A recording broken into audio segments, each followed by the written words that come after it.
Welcome to Keep the Faith Ministry News. Academics punished for controversial speech in the United States reported little to no public support from their colleagues or faculty unions. A new survey shows, highlighting a climate of fear and silence on college campuses for scholars who draw backlash.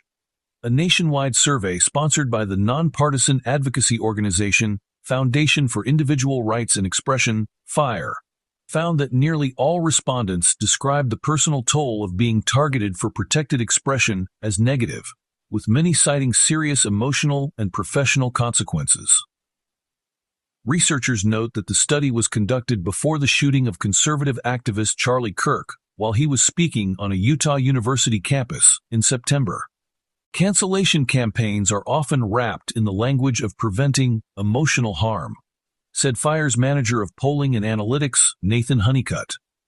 But our survey shows that it's the mobs themselves that inflict lasting mental anguish on academics, many of whom still suffer the consequences long after the controversy subsided. Out of 635 scholars contacted by FIRE, 209 participated in the survey, which was fielded between January 15th and April 15th. All had been sanctioned or publicly targeted during the 4-year period and were listed in FIRE's Scholars Under Fire database. The survey was conducted anonymously to allow participants to describe their experiences without fear of reprisal. "I was getting violent threats via email every day," one respondent wrote. "The police were doing daily drive-bys because so many people threatened me with violence." Others described experiencing panic attacks, the inability to eat or leave their homes, and fears for their children's safety. More than 9 in 10 participants, 94%, reported that their experience had a negative impact on their lives.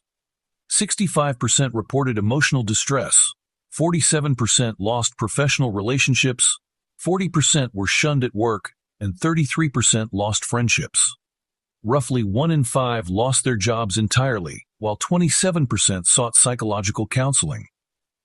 Despite public commitments to free expression, many universities and faculty unions offered little visible support to the academics during the controversies.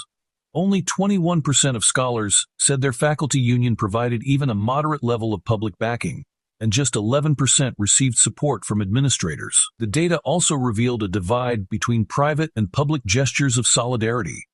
While 49% of scholars reported receiving private support from colleagues, only 34% indicated any public support from their peers.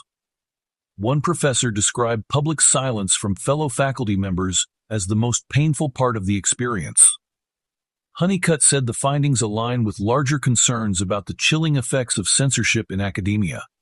He noted that acts of suppression can deter not only the individual targeted, but also others who fear the consequences of defending them. The report also noted a partisan gap in how support played out. A higher proportion of conservative scholars, 55%, than liberal scholars, 37%, said they received public support from the general public. But conservative academics were far less likely to report support from university colleagues, 19% versus 40%, or 7% and 29%. Support for academic freedom should never depend on the views being expressed, said Sean Stevens, FIRE's chief research advisor. But our survey shows that's exactly what's happening. Another FIRE report released late last year, titled Silence in the Classroom, found similar patterns in a broader sample of faculty. Based on responses from 6,269 professors at 55 colleges and universities, the report revealed that many scholars felt unsafe discussing controversial subjects on campus. The FIRE report concluded that, while academic freedom may technically exist, many professors no longer trust that it will protect them or their work in times of controversy. A climate of this type is not sustainable for higher education, the report stated. The basis for the repudiation of every principle of the U.S. Constitution is being developed in academia right now. Quote, "By the decree enforcing the institution of the papacy in violation of the law of God, our nation will disconnect herself fully from righteousness. When Protestantism shall stretch her hand across the gulf to grasp the hand of the Roman power, when she shall reach over the abyss to clasp hands with spiritualism, when, under the influence of this threefold union, our country shall repudiate every principle of its constitution as a Protestant and Republican government." and shall make provision for the propagation of papal falsehoods and delusions. Then we may know that the time has come for the marvelous working of Satan and that the end is near. Testimony to the Church, Vol 5, page 451. This is Keep the Faith Ministry News. Thank you for watching.